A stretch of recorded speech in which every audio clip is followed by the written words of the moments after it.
I am whoever you say I am. You know that song?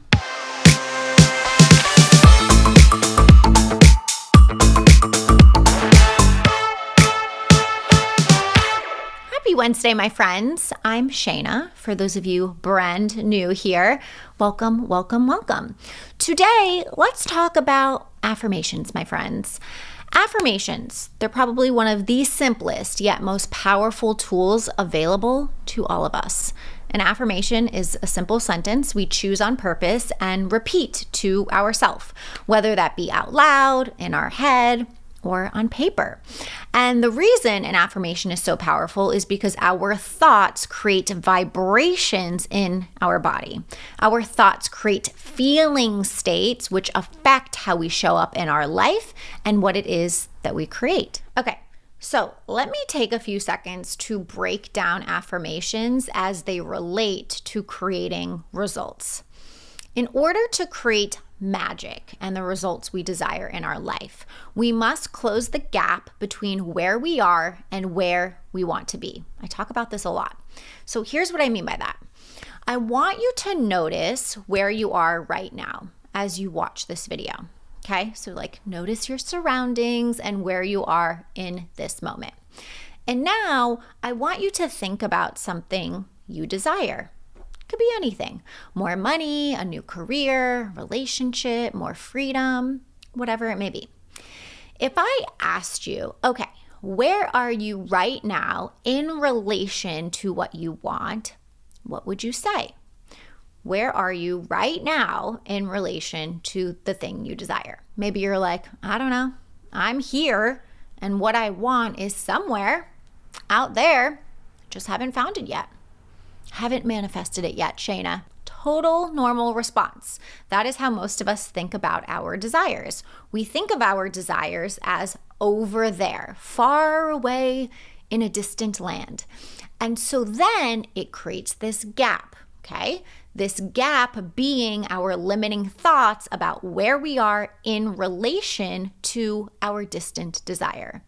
I'll never get there, I'm not good enough, it'll never happen, I don't know how to get it, and so on.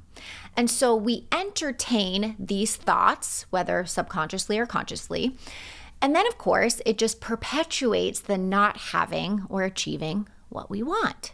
The gap remains the same, or sometimes of course even grows in size. We approach our desires as if they're in the future. So it creates this separation between now and then. But the truth is, you guys, the future is an illusion, the same way that the past is an illusion. When we were living some past moment, we were in the present. When we get to some future moment, again, we're in the present. The here and now is all we ever have. So my point is, in order to close the gap and actually achieve what it is that we want, we must rein in our desire to the here and now. We must think about our desire as if it's already a done deal. We must feel all the feelings of already having what we desire in the present moment. So how do we do that? One way to do that is to adopt I am statements. Because again, our thoughts create those vibrations. Affirm what you want and who you are in the here and now. I am a badass. I am fucking deserving. I am healthy. I am wealthy. I am rich. I am that bitch. You must bring the state of being that you think you'll achieve over there into the now. Because again, the present moment is all we ever have. Okay, it's where all our power lies. Yet, most of us aren't utilizing the power we have in the present because we're so focused on past hurt or regret.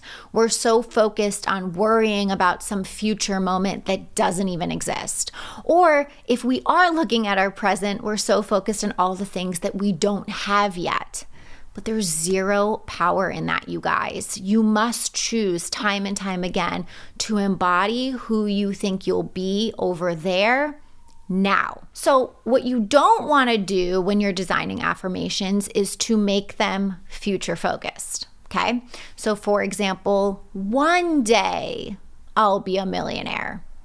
Or I will get there. I will be a badass eventually.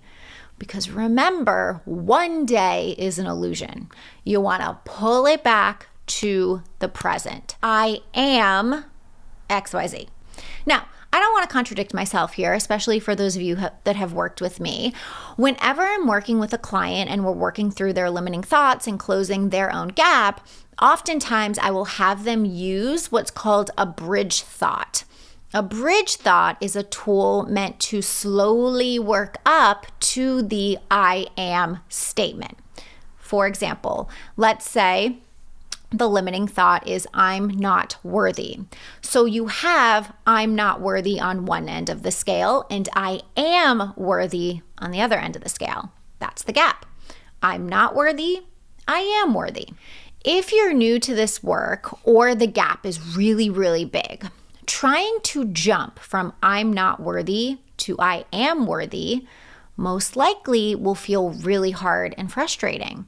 And that's the opposite of the goal here, right? The goal is to feel good and to raise your vibration. So instead of trying to jump from one extreme to the next, I'll offer them something like, okay, what about I am learning to feel worthy? Take that and lean into that. I am learning to feel worthy. See how that affirmation sits right in the middle? Okay. And then once they've completely shifted to something like, I am learning to feel worthy and can really get behind that, the gap is cut in half. And then they can move on to, I am worthy. Make sense? So just gauge where you are. Try on an I am statement and see how it feels. If you're like, yeah, that feels so good, I can get behind that and lean into that, great. Take it and run. But if you try on an I am statement and it feels like you're lying to yourself, all that means is that you have some cleaning up to do. It just means that you're grasping onto limiting thoughts that aren't serving you. Okay, so that's where you want to work with a coach, self-coach. Just get into the spiritual gym and work those muscles out. Practice, practice, practice. Affirm who the F you are right now and do it until you feel the shift in your body. Okay, my friends, that is it for today. Thank you so much for watching. Remember to hit the like button underneath this video, share it with a friend, and I will see you next week. Bye.